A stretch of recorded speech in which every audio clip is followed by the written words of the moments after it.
Hey, welcome back, creatures of the night, to yet another special watch along and discussion, and sort of like we're gonna take a look into some of the best Undertaker figures at the end, and also Yeah. some rewrites of Undertaker's later part of 1997. And I am once again joined by my good friend from Twitter, Keegan Dimitrijevic, at Keegan RW on Twitter. And you were responsible for setting up a poll on your Twitter profile asking your followers which SummerSlam match they would like us to talk about. So if you would, without further ado, tell the creatures of the night which match has the honor of being discussed today. Yeah, so I believe the Taker and Bret match from SummerSlam 1997 won 62% of the vote, and Undertaker and Austin from SummerSlam 98 was second with 30 something. So Taker and Bret won pretty much by a landslide, and I'm kind of happy selfishly it did because this is probably my favorite SummerSlam match of the 90s. This one and Bret and Owen from SummerSlam 94 are probably my two. So I just love this main event because it had a big fight feel. It had uncertainty, with Shawn as the referee and Bret saying that he, wouldn't wrestle again on American soil, which kind of spoiled it, but didn't, and, Undertaker had a pretty good title run here, one of his better world title runs, in my opinion, maybe his best one. And it was just a really huge culmination of what was to come next too, especially with like Undertaker and Shawn. So there was a lot of stories going on within this match, and then the match itself was a great story, which we'll get to. So selfishly, I'm happy that this match won because this match is a pure clinic, and it's great to look back at memory lane before SummerSlam to see the originals. Yeah, I agree. And you mentioned Undertaker's lengthy title reign. He would again win the title 2 years later from Stone Cold Steve Austin, but drop it in 2 months. He would win it again in 2002, only have a couple months title reign again in 07 and 08. So he would not get a lengthy title reign again until 2009. So 12 years later, he gets a multi-month title reign here. And it just makes 97 such a good period in wrestling to look back at. And I'm kind of glad that this match won as well. It went up against really some heavy hitters, Stone Cold Steve Austin, The Highway to Hell, Test from 2002, and the casket match with Kama. So it's not surprising that Bret Hart won. I know a lot of people like to hear about this match, the aftermath of what leads up to this, the debut of Kane, the Bad Blood, Hell in the Cell, Montreal Screwjob, all stems from this match. So big catalyst to the future. It is the catalyst to a lot of things in not only WWE's history, but also setting up the Attitude Era. We are with this match as well. So are you ready to get started? Bet I'm ready. I am queued up at 2 hours, 12 minutes, and 40 seconds on the Peacock Network. Keegan, you are queued up on the same on the WWE Network. My luxury. Yeah, your luxury. So as I count down from 3, we will press play, and we will get started to discuss this classic SummerSlam match as we head into SummerSlam season in the WWE coming up 2 weeks from tomorrow, the 21st. So it's always fun to revisit these pay-per-views when the pay-per-view season comes around. I don't know if you're the same way as I am. I like to revisit the pay-per-views as the actual one starts taking place. I do that with the Royal Rumble every year, and I do that with WrestleMania, and I do that with Survivor Series. Yeah. Usually especially the big 4 ones. Yeah, especially the big 4 pay-per-views. It's so nice to go back to see how good times were in the past. Yeah. Oh man, I agree with the Attitude Era. Just such a good time to be a fan. Yeah, it was, and it certainly was here. The rise of Stone Cold Steve Austin, the rise of the Attitude Era, and the dead man still walking in the WWE universe. Oh yeah. So as we begin the countdown, we shall begin from 3, 2, 1, play. As we begin here, the lights have descended upon East Rutherford, New Jersey, as The Undertaker begins to make his entrance down the aisle as WWE champion. I'm so bad at remembering venues. Can never remember. Oh, that's okay. I just remembered it because right before I paused this, they had the little graphic up there, East Rutherford, New Jersey. I was going to say, I never remember venues. I'm not good at it. I like the tagline for this, the heart and soul. Yeah, with Undertaker and Bret. The smoking Undertaker in the poster and the heart below him. You know what? I got a quick question for you as the Undertaker's entrance is going on here. Do you prefer Undertaker's entrances from like the 2000s or the Undertaker's entrances from the 1990s? Ooh, what do you mean? Like in terms of the Dead Man entrance, do you like his entrances better with like all the smoke and mirrors of the 2000s, or do you like the more natural like silhouette kind of entrance that he did back in the 90s?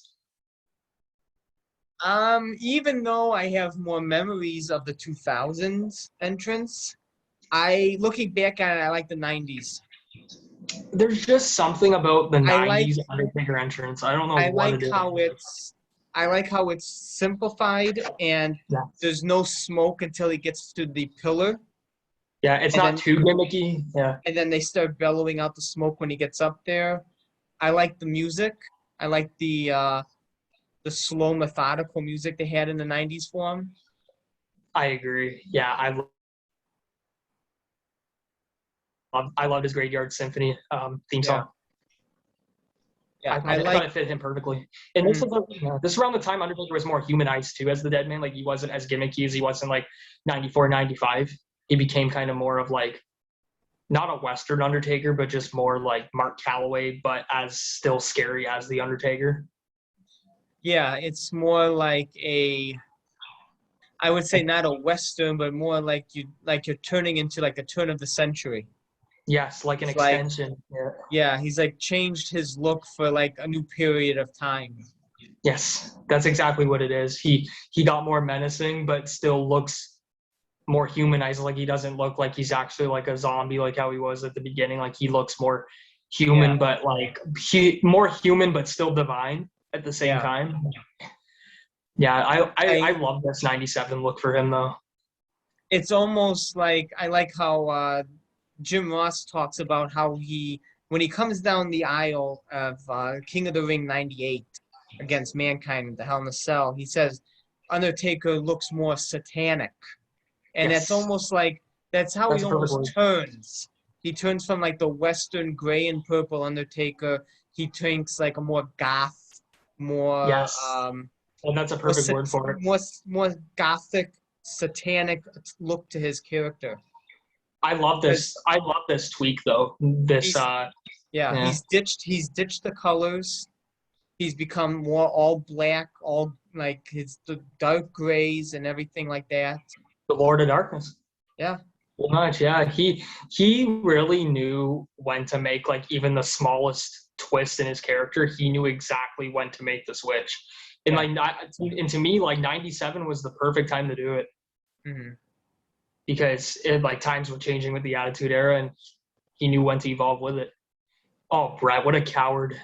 Tapping him with the belt from behind to get the upper hand. Heel Bret was so good, though, man. Like, I don't think a lot of people give like heel Bret the credit, but heel Bret to me actually was better than babyface Bret, even though heel Bret didn't last even close to as long. Because Bret works so good as a heel. Look at those right hands from Taker. The speed. I know, right? And it's so, you saw Undertaker waiting in the corner, taking off his coat. He was waiting for something. He never takes that long to take off his coat. He's always ready for business. He's always a step ahead, though, man. The Dead Man always knows. Yeah. Love that clothesline he gave Hart there. I like when he has the people coming off the turnbuckle and he was waiting for them. I will probably say too that Bret Hart is probably the greatest seller in the history of pro wrestling. Just the way he sells Undertaker's offense just makes it look like he's getting absolutely destroyed. A lot of guys can't sell like that, but he sold Undertaker's offense perfectly here. Oh, Undertaker punched the ring post. Bret was just so good at selling people's offense, and Undertaker was good at dishing it out, so you got the perfect match. Yeah. I always loved the way Undertaker bumped into the steps. He always made it look good, whether he flipped over them or crashed into them shoulder first. Yeah.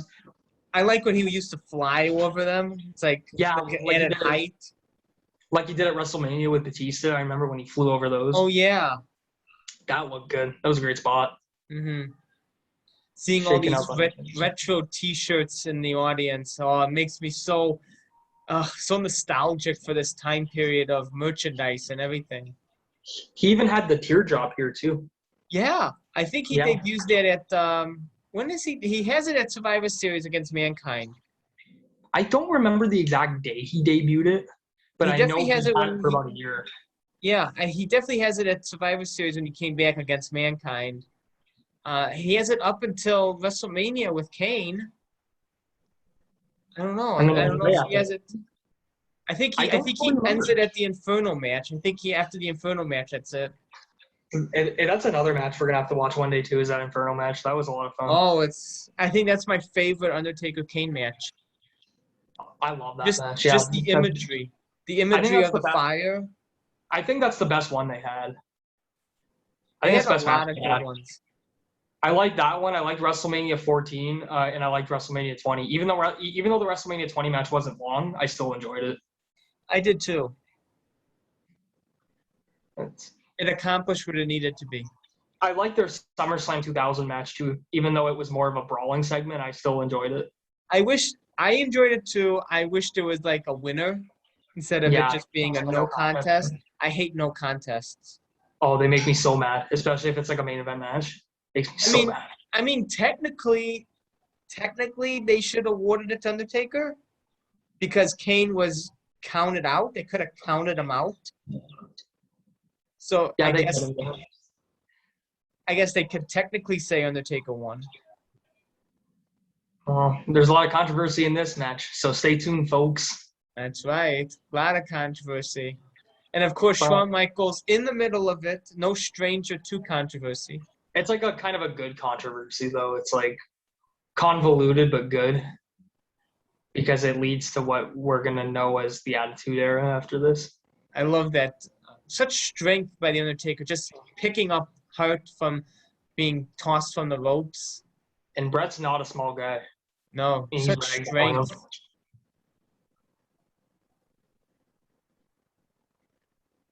see. The bear hug's always been a good move. A lot of people don't use it anymore, though. I wish they did. Yeah, it's something you don't see a lot. It's like a good middle spot to transition to the next move. But a lot of guys don't use it anymore.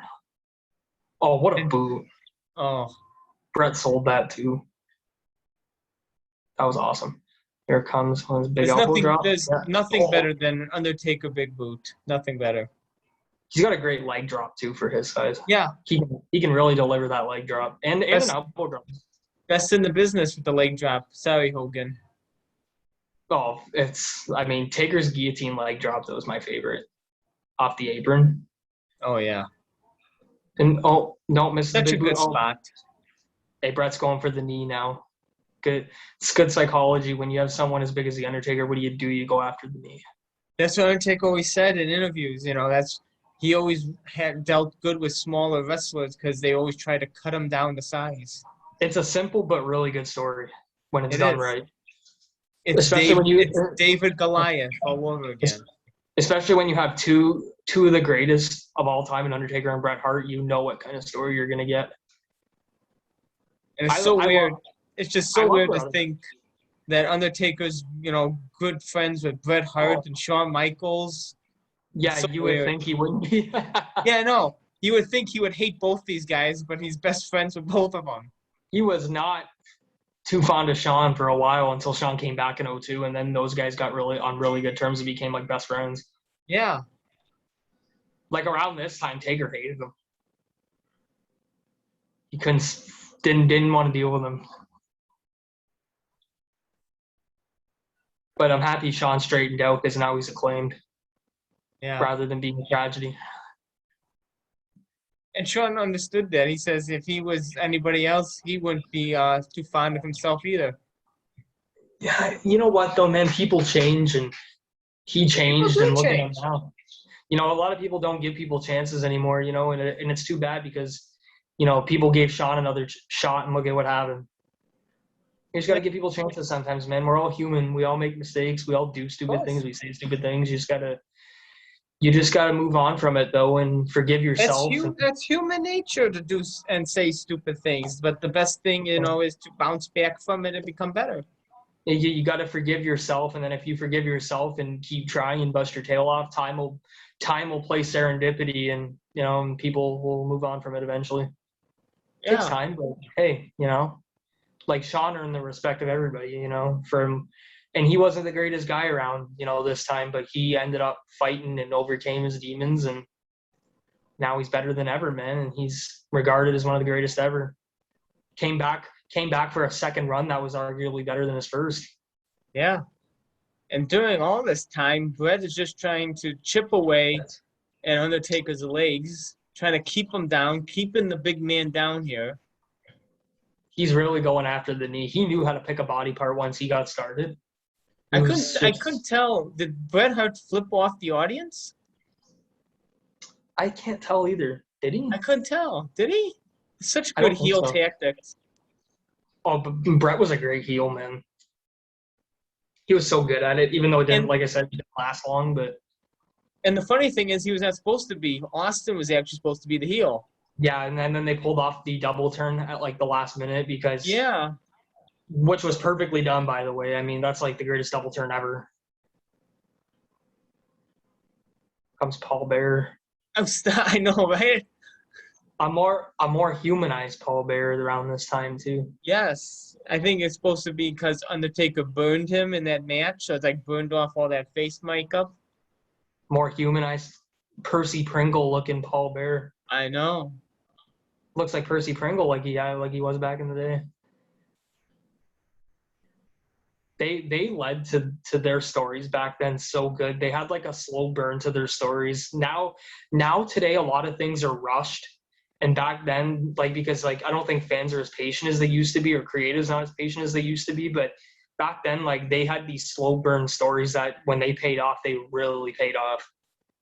I know. That's why we still talk about him. They were promoting Kane for months before he showed up, and people were just on the edge of their seats waiting for this. And we still talk about it 25 years later. Yeah. You know, so you know it was well done when we're talking about it 25 years later. So that's so weird to see. It's so weird to see Paul Bearer without a mustache. Yeah, he's just like clean shaven. Yeah, I can't get into it. Percy Pringle, man. No. But it's not Percy Pringle. It's supposed to be Paul Bearer. Paul Bearer has a mustache. Paul Bearer, Percy Pringle. Quotations. Brackets. Yeah, William Moody.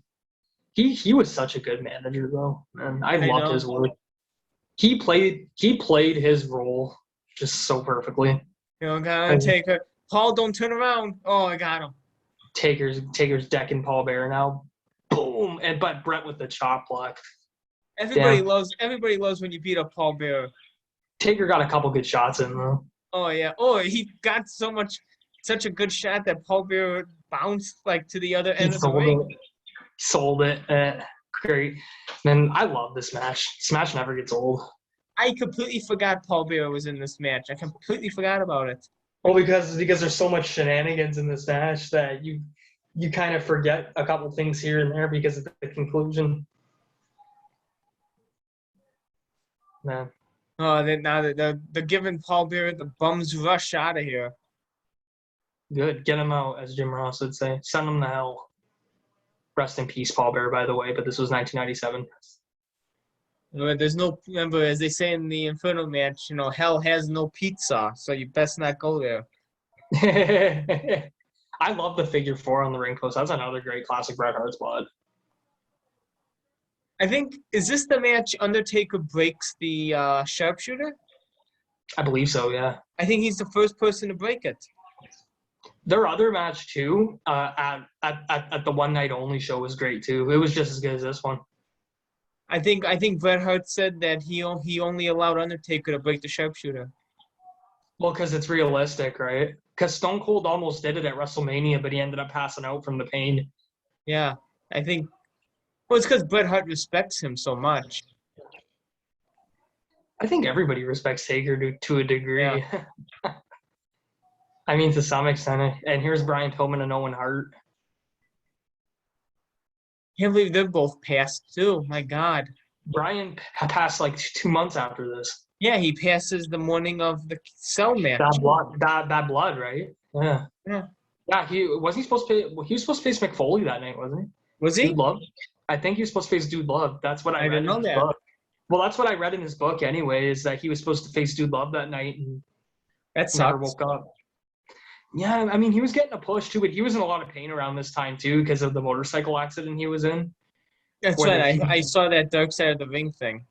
Yeah, where they fused his ankle together. His body was never the same after that. He was really immobile. I mean, he was you can't come back from something like that.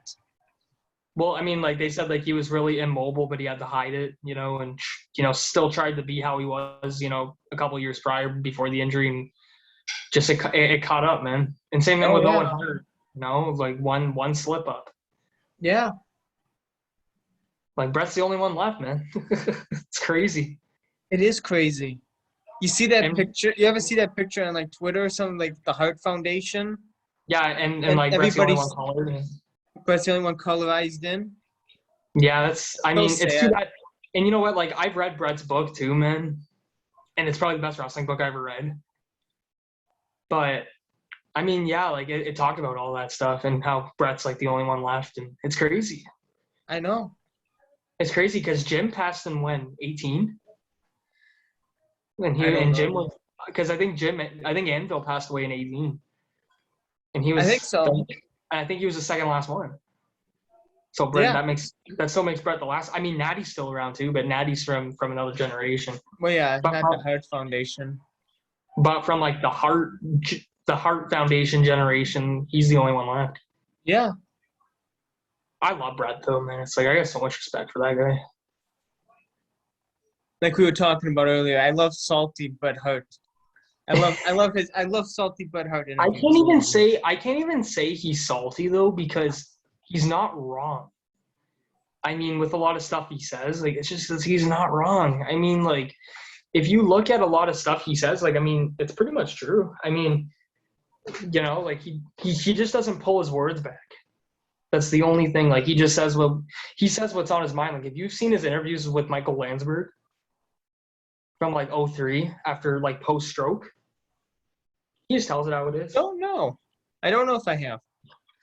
They're great. He looked good too. He just recovered from the stroke, and here goes Taker taking out Pillman. Pillman and Hart.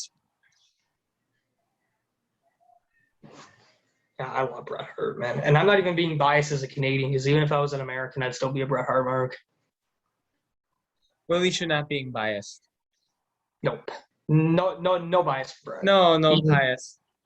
He's just that good. Come on, Sean. Oh, look at that choke slam. Sean, he's got him beat, man. Look, turn around. Sean. That's some height you got on there. Taker's grabbing Sean. Taker's grabbing Sean.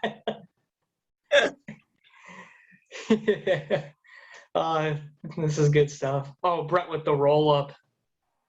Come on, Taker. Oh, what a clothesline. Oh my gosh. So much drama. He's cornering Michaels. Man, storytelling just back then was different. Today it's more like in-ring storytelling. Back then it was more psychology storytelling. Mm-hmm. Yeah. I just love old school wrestling. There's something about it.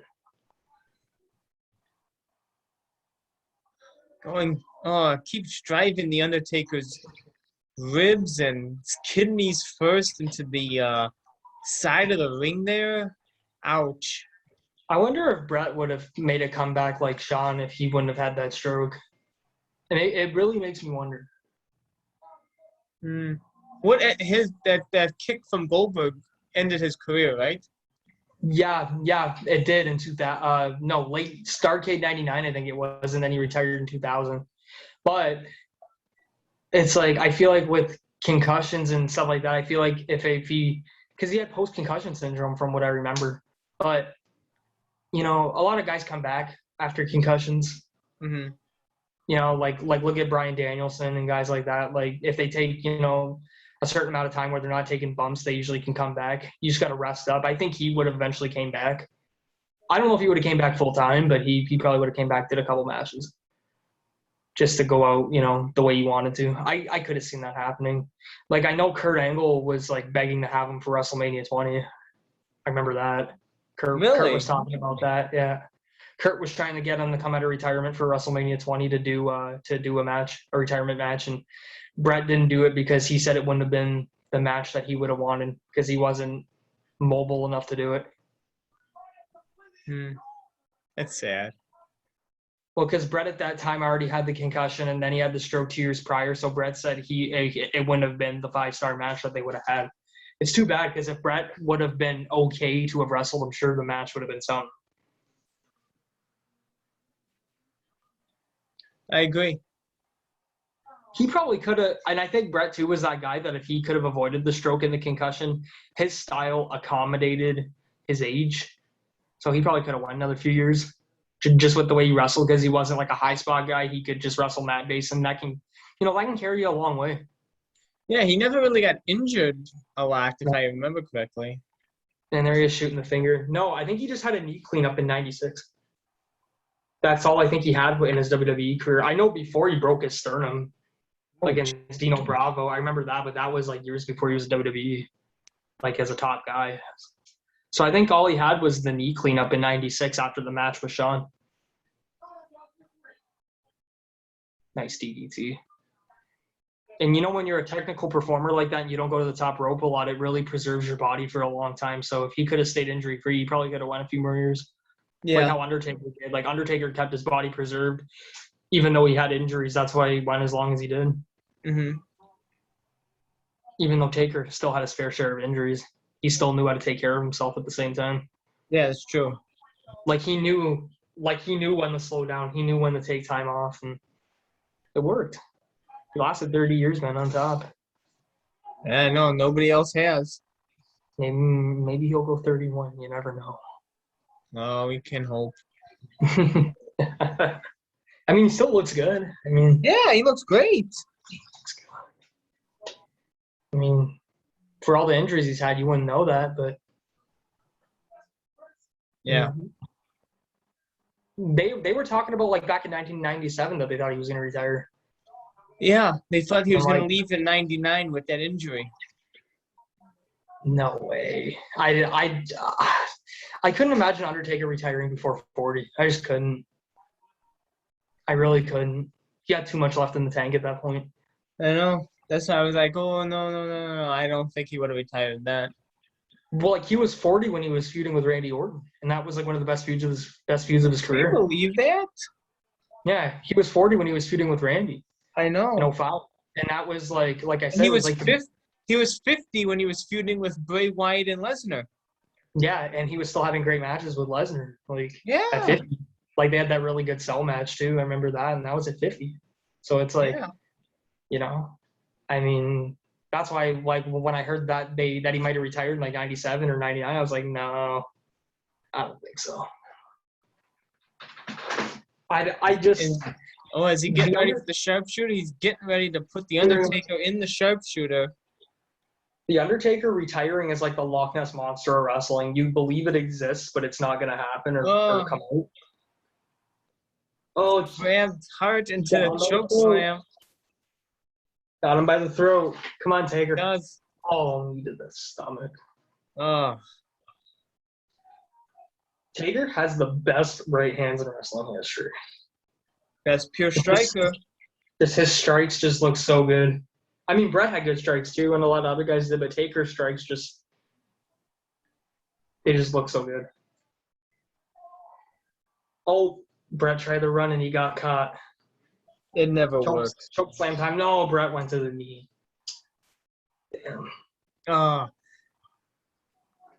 Oh, look at those punches from Taker. Oh, Bret bumped on that uppercut, man. That looked great.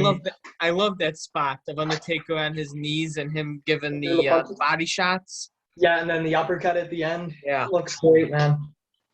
Such a good spot. Man, matches like these just make me want to be in the ring. Just seeing matches like this. I just love revisiting classic Undertaker moments and matches. Diving tackle, one of my favorite spots of his. Yeah, I love the flying clothesline. He can still land that too, which is crazy. Yeah. Can you believe that? I can't. He can still land that after all these years, which is insane. I wonder if he can still do the flying plancha over the ropes. I don't know. I know he hasn't done it in a few years, but I wonder if he can still do it. He almost did it with Triple H in their last singles match. He did. I don't know if he would be able to pull it off. I don't know. I know he can still hit old school. I know he can still do that. And he still does it. Just that image of him just flying over. It's just classic. It just looks so good. The way it's so smooth too. The way he pulls it off. Such a great leg drop. It is a great leg drop, especially like I said too before, a guy with his size being able. I like when they used to slow down the video and you see all his hair flying up in the air. Yeah, poof. They had that for the Kane match at WrestleMania 14, I think, on the WWE 2K14 game. Yeah. They had that picture up there where he was doing the leg drop to Kane and his hair was like whoosh. Oh, nice choke slam. Oh, yeah. I love the choke slam coming in from out the ring to in the ring. So do I. It's not done enough. It always looked so good. So good. Oh. How did he kick out for that? Because he's Bret Hart. How did he kick out for that? Here comes old school. Bret, you're gonna go to school, man. Oh, maybe not.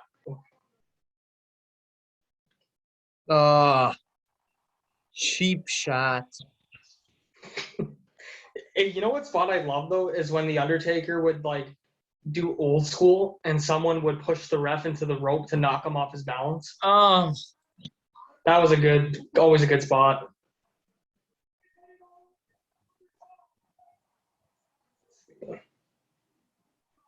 Superplex time. Yep, and it lands. I don't know if a lot of people who are listening have seen the match with Undertaker and Ric Flair at WrestleMania 18, but that superplex reminded me of that when Undertaker and Rick did that one superplex in their match, and it got so much hype. And that's what this superplex reminded me of. It looks so good. When Undertaker has Flair on the top turnbuckle, he just tosses him back. It was 10 feet in the air, and it looks so good. Looks so good. And the way Rick sold it, screaming. Mm-hmm. It broke his back. That's what that superplex just reminded me of. The sharpshooter. Sharpshooter applied on the Undertaker. Undertaker will not submit. Undertaker will not submit. The Undertaker can't submit. I highly doubt Undertaker will submit. He's never submitted in his entire career. He won't submit here. Come on, dead man.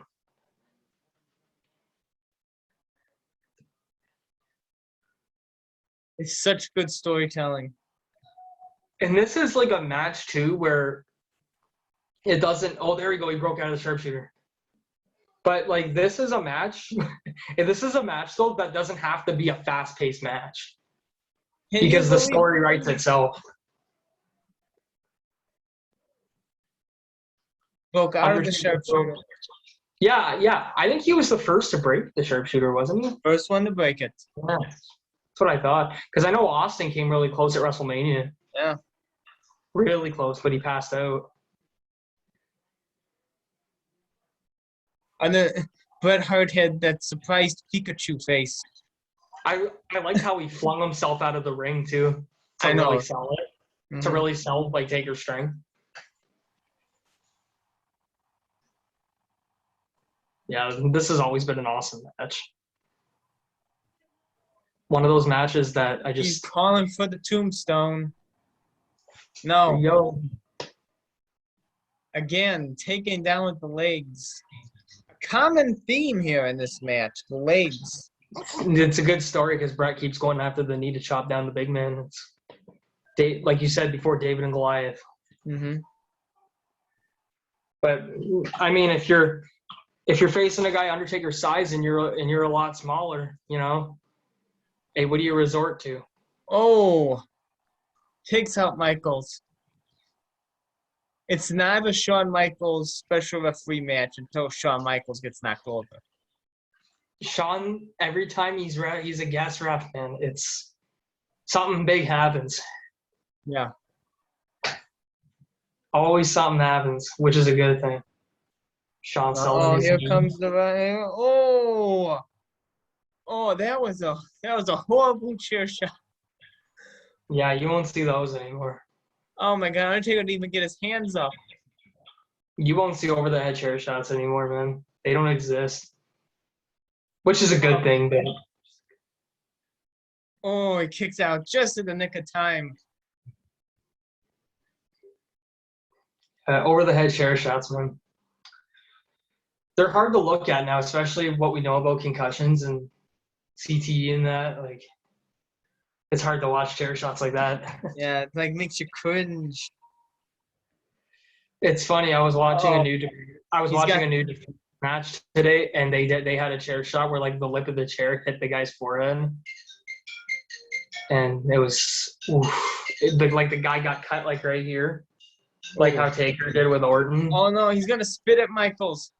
Oh, and then he's gonna. Here we go. Oh no! Oh, and he hit Taker. Oh no! Oh, and Shawn knows he has to count too. Oh, awful. but it led to Shawn and Taker in the cell, so I'm okay. Oh,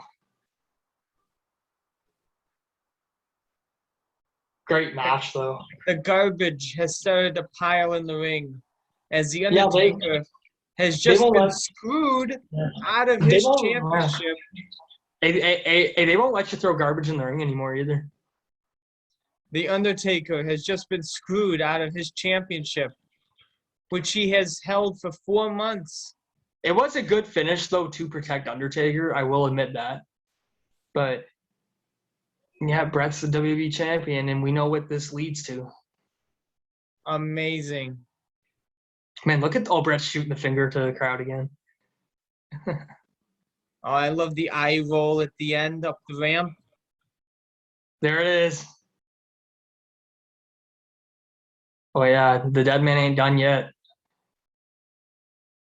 He ain't going to go down lying like that.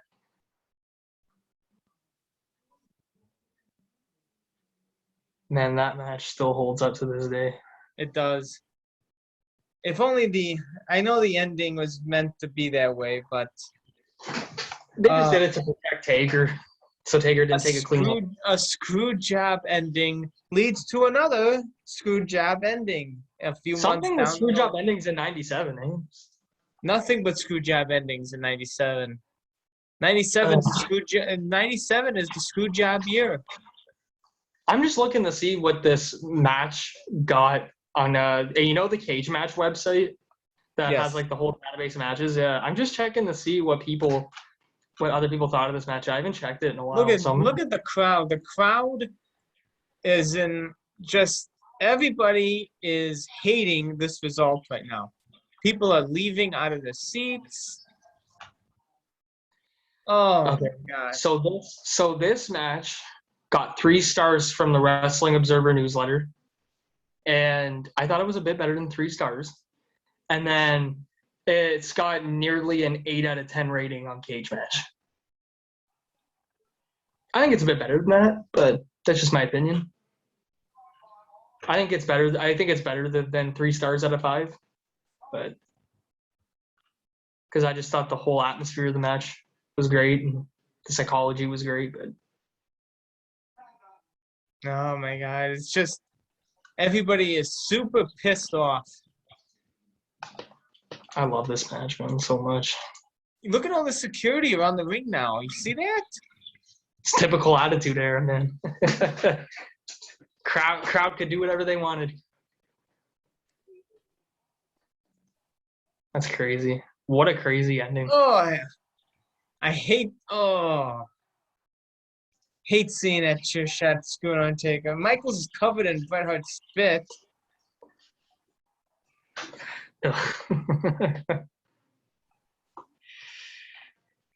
All right, man. So that's it for SummerSlam 95.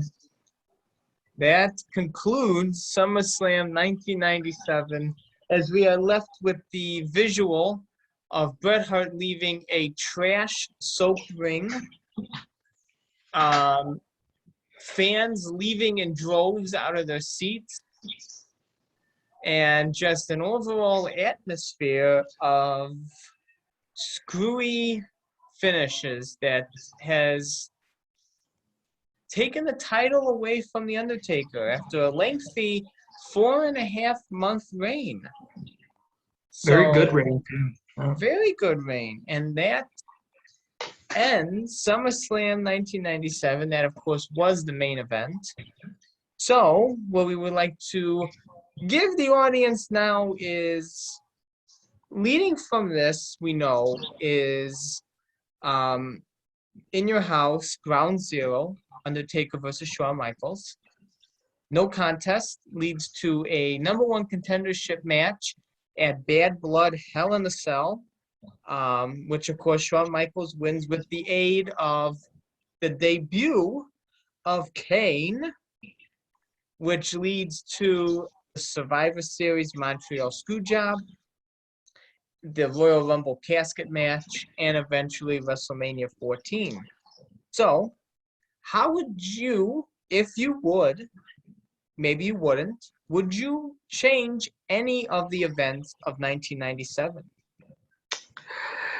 There's a few theories. Theory 1 is you can look at it in the way of, okay, if the screw job didn't happen, would the whole Attitude Era with Austin and everything happen the way it did? And my answer is yeah. It still would have. Even if Bret was there, Austin still would have been at the top of the card. But with the way I would have done it, there's 2 ways I would have done it. Either way, one is have Undertaker hold the title all the way through up until the Royal Rumble. Okay. Where Kane can finally cost them there, but I don't think I would sacrifice a title run for that kind of debut, because Undertaker will get the title back eventually anyway and have a really long reign, as we have talked about in our previous bookings, and like from 2006, for example. So he's going to get nearly a year-long reign anyway. So what I would have done is still do this finish, still do this match, because I wouldn't change that. But I would have had Undertaker and Shawn at Ground Zero as a #1 contenders match instead of the cell match of Bad Blood being #1 contender.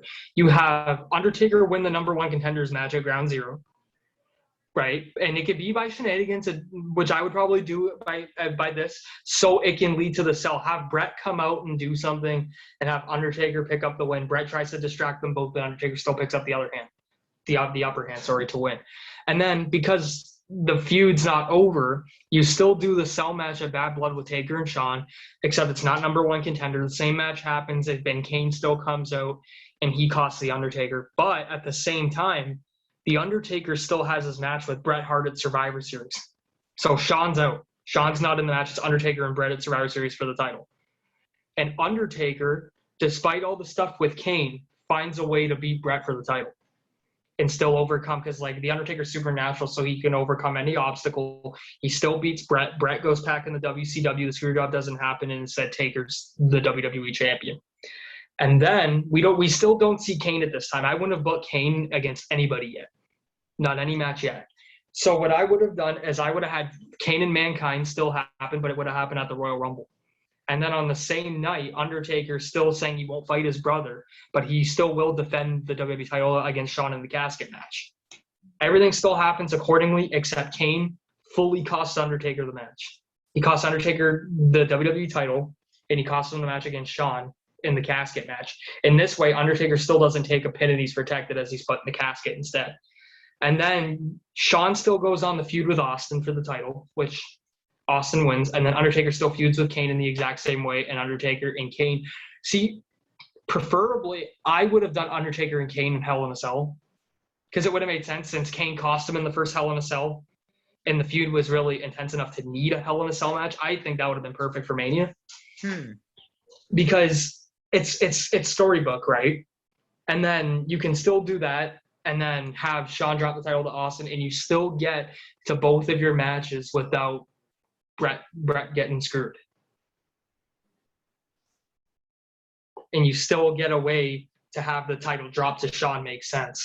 You still get the title on Shawn in the end, but you do it in a way that doesn't cause as much negative controversy as it would have.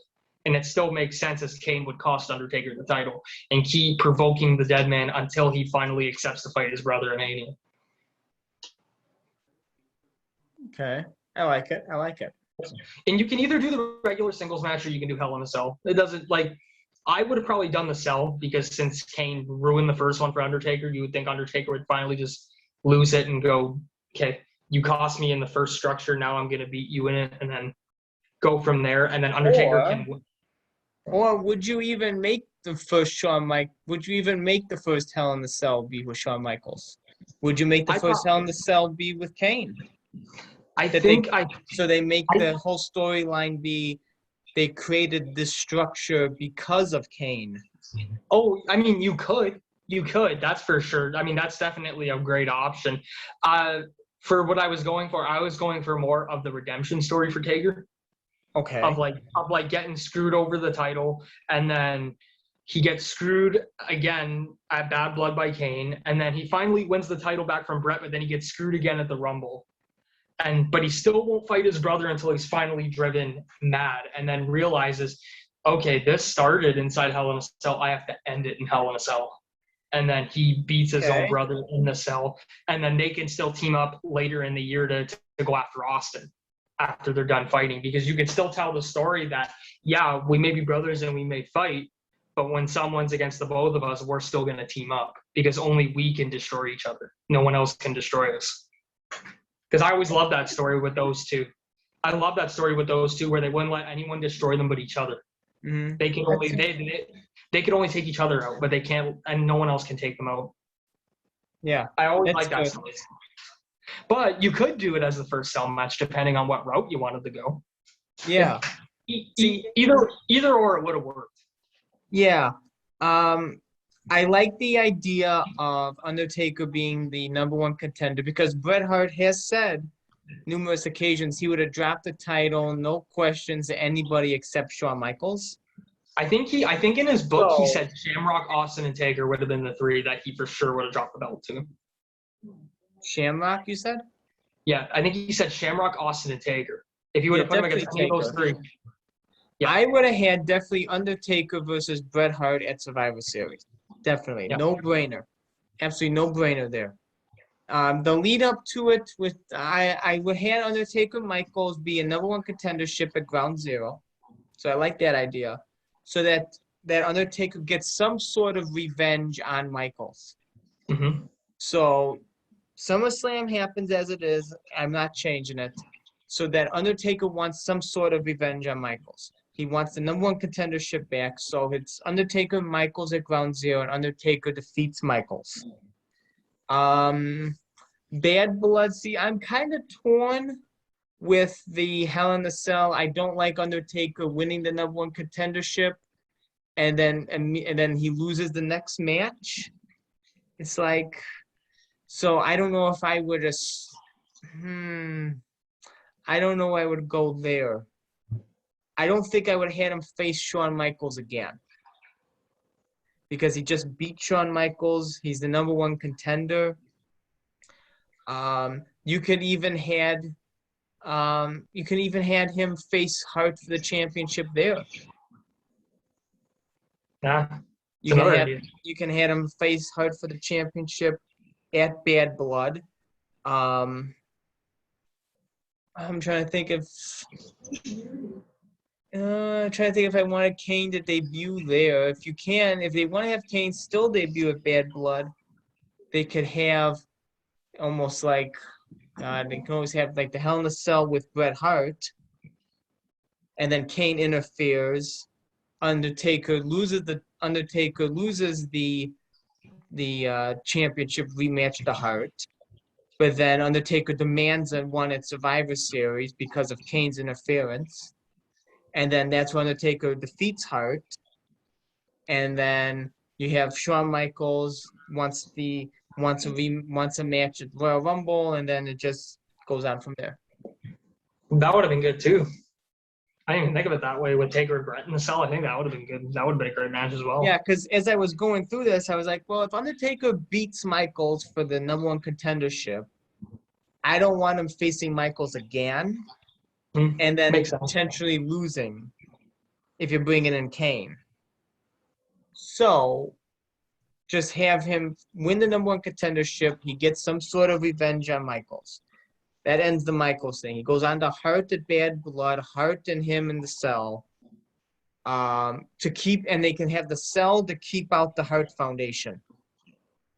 So it keeps out the Hart Foundation, it keeps out DX, any kind of shenanigans from Michaels if he wants to interfere. So they put him in the cell. Then you get Kane coming out, costs Undertaker the championship rematch. So then Bret Hart retains the championship. So then Undertaker demands another rematch because he said now twice he's been screwed. He wants an actual match, one-on-one. He wants to have a clean match. And he beats Hart at Survivor Series.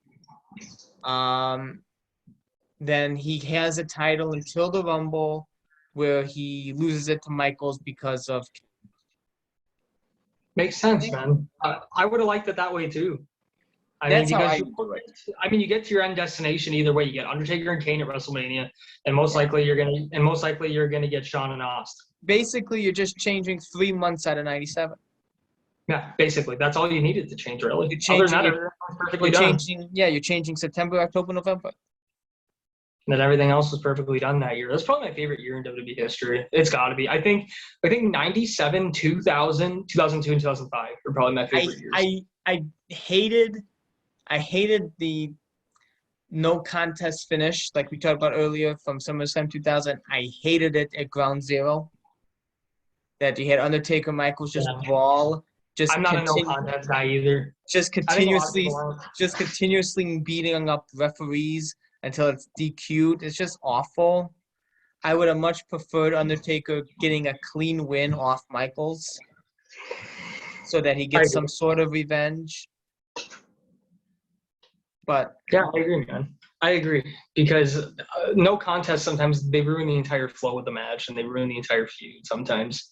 Yeah. I mean, not all the time, but there is sometimes, the exception. But I mean, speaking of stuff though that's not ruined and things that are great, we talked earlier about wanting to do Undertaker figure rankings. Yes, because after all, at the end of the day, Collecting Dead Man is an Undertaker action figure podcast. Yes. Yeah, I think one day we should do like a whole episode dedicated to Undertaker.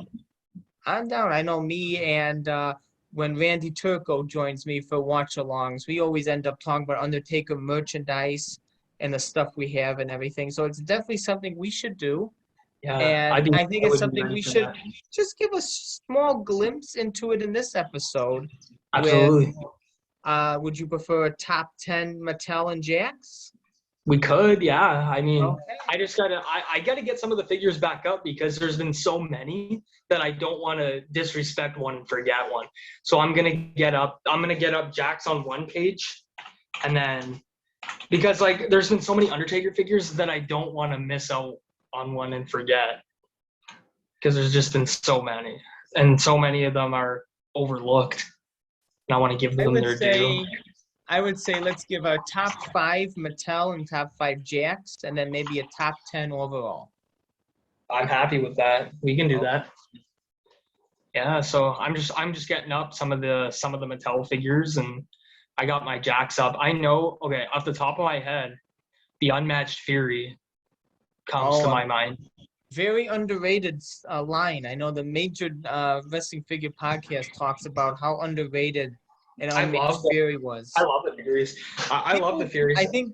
I think people just don't like statuettes. I love them when they're in their And package. but I love statuettes. So do I. I agree. love statuettes. Yeah. It adds almost, it makes the figure collectible. Oh, I agree. Like, I love the Fury. I remember I was at the Niagara Falls Comic-Con and I found it the day I was going to meet Undertaker.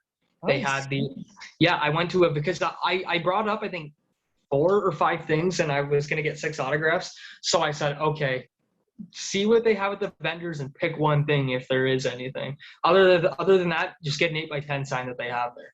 So I said to myself, all right, let's look. And I found the Unmatched Fury, and I was like, and it was a decent price. And I went, I'm buying it. And then boom, right there. And then I got it signed. So happy. Nice. So that's added to your top 5 Jakks? Yes, since the Furies are Jacks. And then, oh man, it's so hard to pick because there's just so many great Undertaker figures. I know. Believe me, as an Undertaker figure collector, I know how many Undertaker figures there are. Let's see. Top 5 Jacks. We got 4 more to go. In no particular order. You can put them in order as we go on our top 10. Jack's Undertaker. Are you allowed to pick 2-packs, or do you want to stick to the singles? Anything. It's your list. All right. Okay. For number 4, the Taker and Shawn WrestleMania 25 2-pack. Okay. I would have to say, because that Undertaker looks great.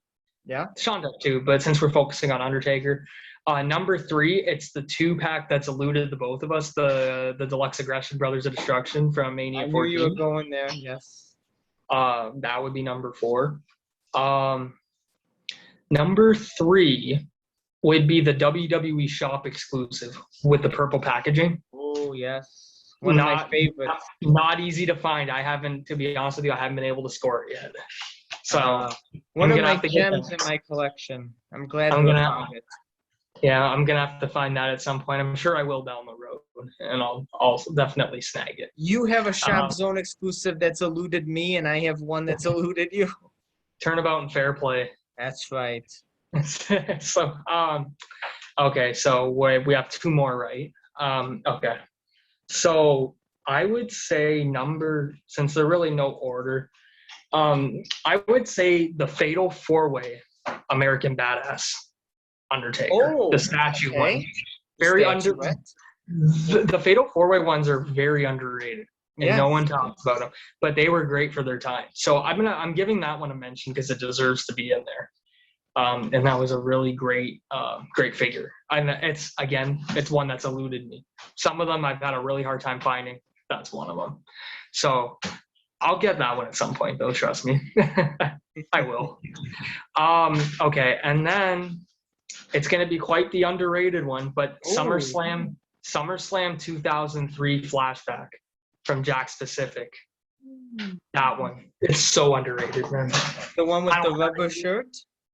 Yeah, the one with the big evil shirt in the middle. Such a great figure. So another one that's eluded me. I don't have it either. The SummerSlam ones are so hard to find, dude. They're so hard to find. And I mention this all the time. I mention this all the time on the podcast. I love Jakks pay-per-view series boxes. How they took the time. I got a whole bunch. How they took the time to construct it almost like the poster or like the actual event's logo. And like constructed the packaging around that. It's so much attention to detail that I think Mattel misses the mark on their pay-per-view sets. Mattel, if you're listening, please do pay-per-view figures like that. They keep all the boxes uniform, Yes. So it's like they just changed the logos, but to have that extra attention detail that the boxes actually look like the poster or the actual Yeah. logo, it's amazing. Oh, I agree. I have one. I have a Bad Blood 2004 of Chris Jericho, where and Like the blood and drop. the blood drop. Yeah, and I also have too the Jack's Uncovered um, Oh, series with like the magazine. It's like the magazine figure, and it's got like yes. the figure inside the magazine. I have 3 of those. I have the one of Rey Mysterio, and I have the 2 of Kurt Angle, and I Oh, love those. So I wish those would come back too. Those would be great. that was. Okay, so what are we doing now? Top 5 Undertaker Matels. All right. Okay, San Diego Comic-Con 2010. There you go. That's number 1. No debate for me on that one. That one's number 1, and that's one I haven't been able to find. Kills me, but I gotta find that one for less than like $200 Canadian. So, all right. So there's one. This one came out last year, but the 30 Years of Undertaker figure, the collector's edition. I'm happy I found that while I could, because now I can't find it. I'm very happy. There's so many great Undertaker figures. WrestleMania. You know what? The WrestleMania 27 exclusive, the Elite exclusive. I think that one's really good. I'm gonna say Elite 27. Okay. The jacket. The Yeah. jacket was freaking brilliant. And then for that number 1, you know what? I'm gonna go with the first American Badass Elite from Elite. I think Ooh, 18. Elite 18. Yes. I'm gonna go with that one. I got that one as my grad gift last year for high school. I remember I finally found it, and it was in France, and I asked for it, and I got it, and I was so happy. Nice. So that one's kind of sentimental to me. And you know what? Since we're here, I'm gonna do a couple honorable mentions. Ooh, I love the honorable mention. Okay, honorable mentions is the Undertaker and Jeff Hardy Championship Showdown 2-pack. Okay. I love that set because it's probably one of my favorite matches ever, and it's actually a really Agree. good Undertaker. It's actually a really good Undertaker figure too, especially for a basic. The WrestleMania 30 Elite Flashback, I think, is a pretty underrated figure. I love that one, even though I hated the match and hated that the streak ended. I love the red. The red pops. Yes, it looks so good. And then the Legends 9 Yes. Taker, Elite 8 Undertaker's another honorable mention. I think that one was really good. And they're so I know Elite. you can't. Okay, you can't name everything as an honorable mention. No, I won't name everything. I'm just naming some. like I'm not naming the WrestleMania 31, and I'm not naming an Elite 14 in that, and Elite 68. But here's one that I think is, I'm gonna give this one a legacy one because I love the attire. Is the Defining Moment Survivor Series Undertaker. It's got its own little legacy spot. So those are my honorable mentions, because the rest of them, like, they're good, but those are like the elite ones to me, the ones that I mentioned. But I mean there's some other ones too. So Oh, very good list. I can't argue because they're all great figures. I just think there's too many remakes. I would say my top 5 Jacks.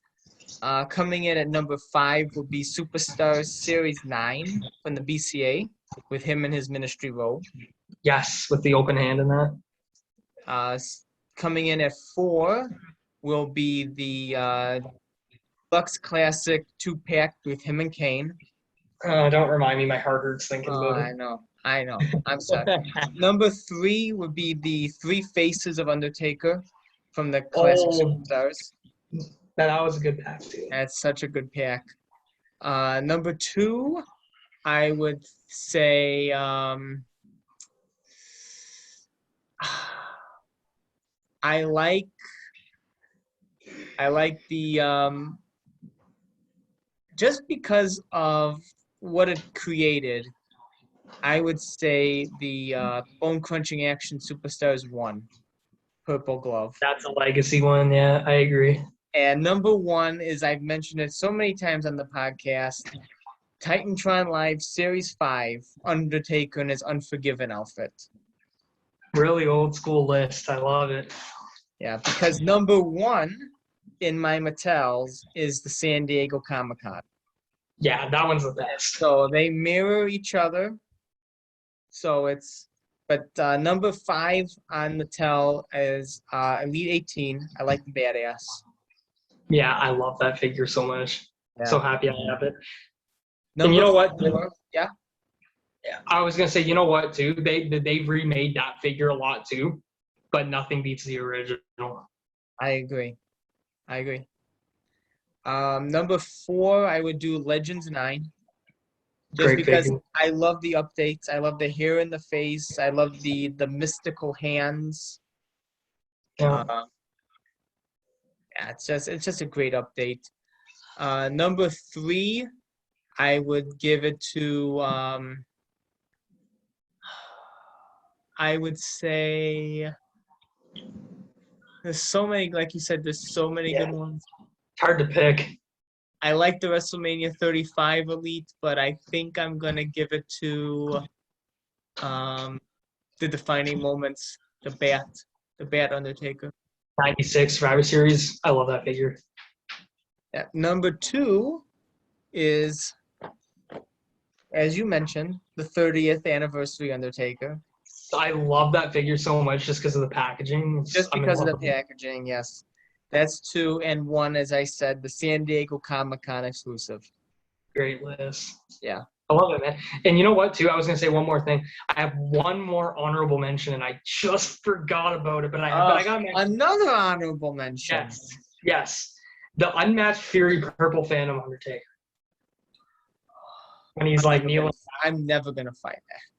That's the other one. I'm sorry that I had like 15 honorable mentions, but it's Undertaker. He gets. Oh, and what about the 1 of 100 classic superstars, the glow in the dark one? Another one I'm never gonna find, but I love it. I'm kind of a bit bitter because I never found that one, and I'm not spending $1,000. It's up to 2,000, I think it's worth.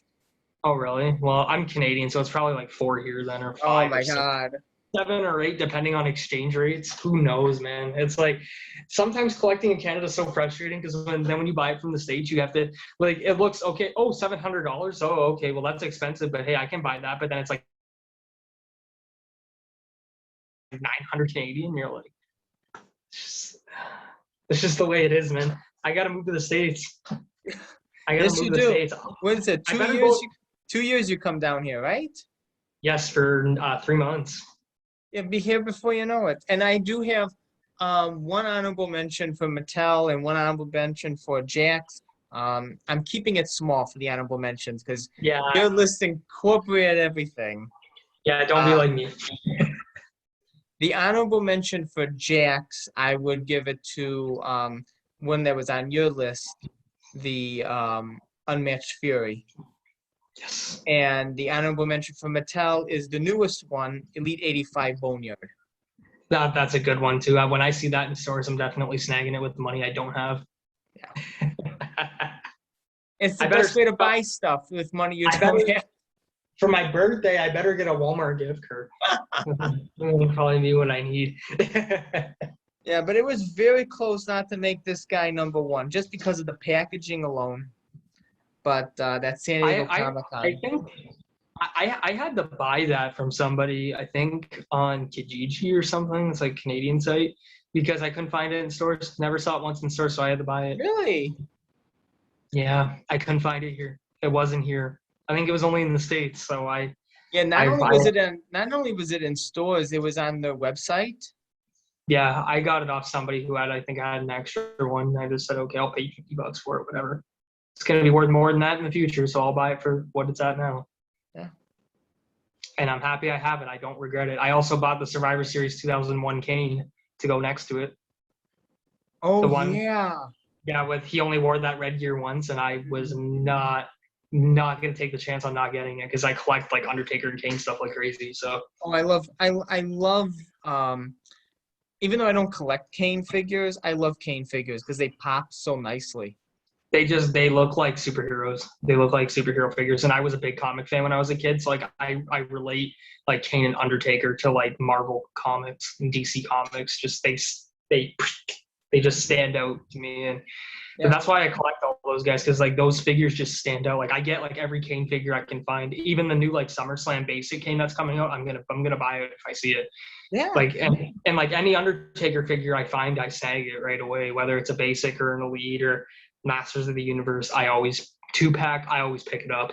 Agreed. Regardless. So it's not that I get like every Undertaker figure that exists, but I get quite a lot of them. Mm-hmm. Because I don't think I'll never find every Undertaker, but if someone does, then you belong in the Hall of Fame of wrestling, man. That's what I'm trying. You'll get there. I know you because you're so bent on getting every Undertaker figure that you're like Zack Ryder. You'll find a way to find it. Some of them elude me, and I think will elude me to the end. Well, you know what? I'll cut you a deal. We don't get a lot of figures in Canada, but if I see one that you need at a store, I'll pick it up for you. I appreciate that. One of them I think that's not coming to the States, but is coming to you guys is the Reckon line. Yeah, I'll see. Yeah, I've seen those here. I'll see if they have any. It's the newest one. He comes in like a blue packaging with a steel chair. I'll look for you. I'll see if they have it. Yeah, I was like, I never see that around here. And they said, oh, I think I asked Steve that works at Mattel.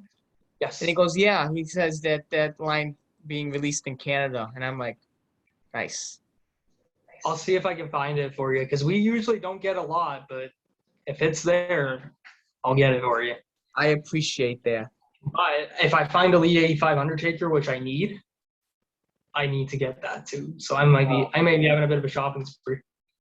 Well, if I come across Elite 85, I know who I'll put one aside for. We can exchange. We'll get there. I'm sure I'm going to find it here because we do usually get the elites. They just come a little bit later on. Usually it's just heartbreak and disappointment at Walmart, so I understand. Well, we have Toys R Us here still, so that's like my saving grace. Because you got Toys R Us in the network. I hate you. But you guys have Target. We don't. Target gets all the good stuff. We don't have Target. I will gladly exchange Target for Toys R Us. Toys R Us had that Jeff Hardy and Triple H SmackDown pack, and I snagged that quickly. Nice. Yeah, I wasn't passing that because there's certain guys that I like really collect, and I get like almost all their figures, like all their elites, not always all their basics, but all their elites, and that would be like Undertaker, Kane, Kurt Angle, Jeff Hardy, and Edge would be the guys that, and Randy Savage is the other one, so 6. Ooh. Those are the guys I usually, anytime I see them, I get them. Like even like I found a Randy Savage pop vinyl, and I usually don't collect pop vinyls, but I had to get it because it looks so cool. I don't get every pop vinyl, but I get some. Like if I like come across an Undertaker one, I'll buy it. Kane one, I'll buy it. Rey Mysterio's another guy, I'll buy him too. There's just so many that I can see, and I'm like, okay, I don't collect this, but I'll get it just because. Like basics, like I don't collect every basic, but if there's like a first time one or a really good one, I'll buy it. Mm-hmm. But it's not like, I mean, I collect a lot of the elites, don't get me wrong. So if I see a good elite, I'm going to pick it up. Because those things are worth a lot in a couple years down the road. Yeah. Get them all you can. And even though I've said this before on the podcast, even though I'm only really an Undertaker collector, it's nice to see like how the other figures are made. And it's nice to see like all the details they put into like Jeff Hardy, for example, like you said, his face paint, his attires. They're all different too, man. Yeah. None of them ever look the same. Yeah, that's and it's why just sometimes it's nice. Sometimes it's nice just to look at them in the store. It doesn't interest me to buy it, but it's like, oh, this figure's cool. I like how they made it.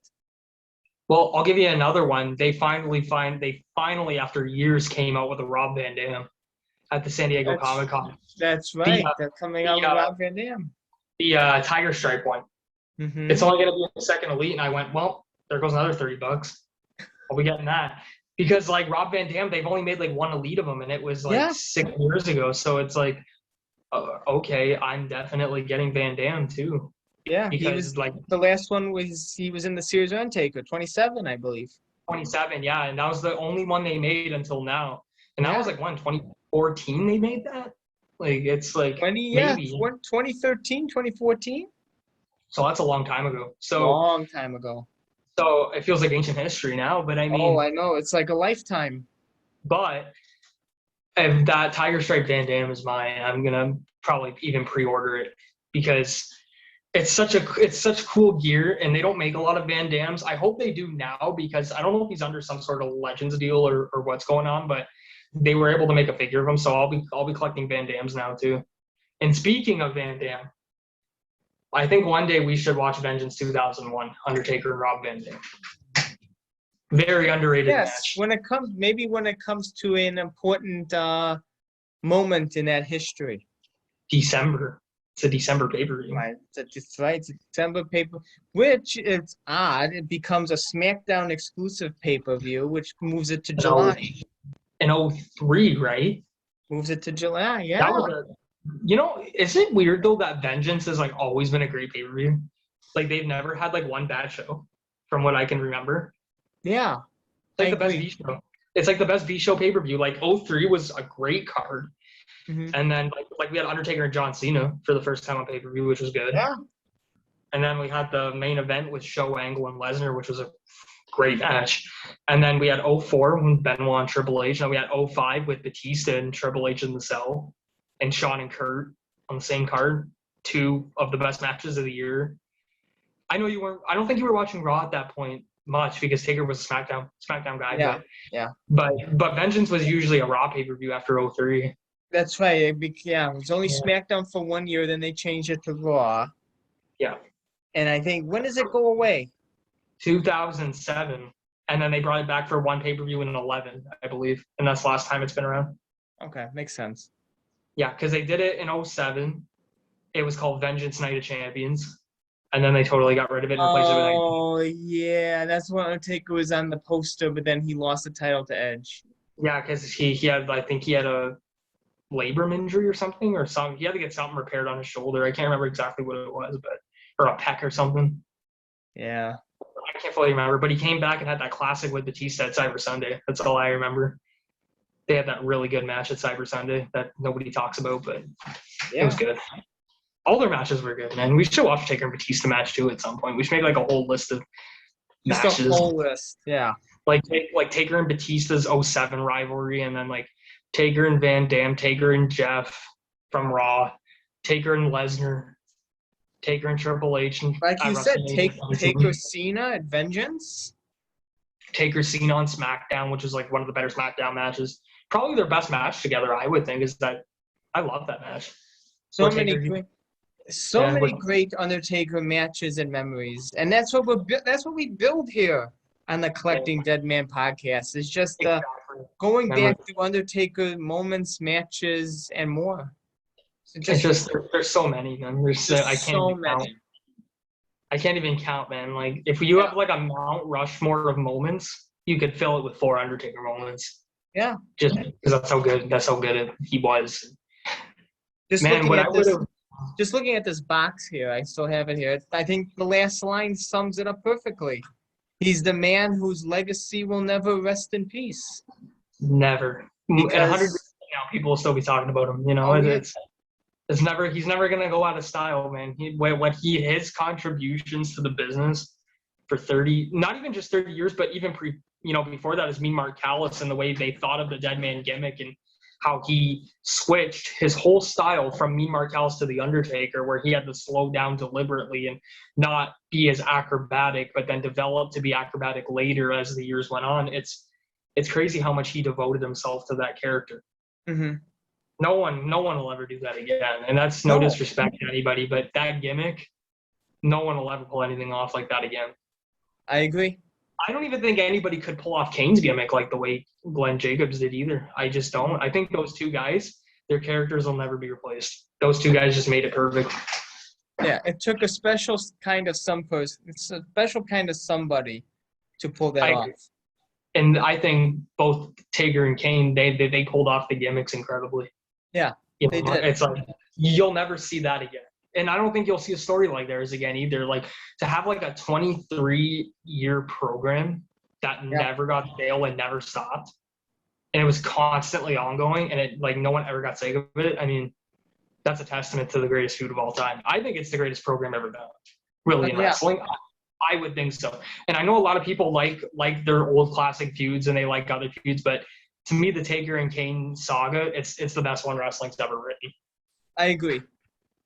It's gotta be. We gotta review that entire feud someday, man. Like do like a watch along with like maybe the Inferno match and then just talk about their feud. Okay. We could. I mean, it depends on which match you want to watch. Because I think it's either WrestleMania 14 or the Inferno match is their best match. Well, one of the two of them. I like them both, but I like the idea. I like the idea of going through the feud's history while watching the match. I think that's a good idea. Yeah, I agree. I mean, my favorite one I would have to say off the top of my head would be the Inferno one and Unforgiven. I think that's probably my favorite match they ever had together. And usually Inferno matches aren't that good.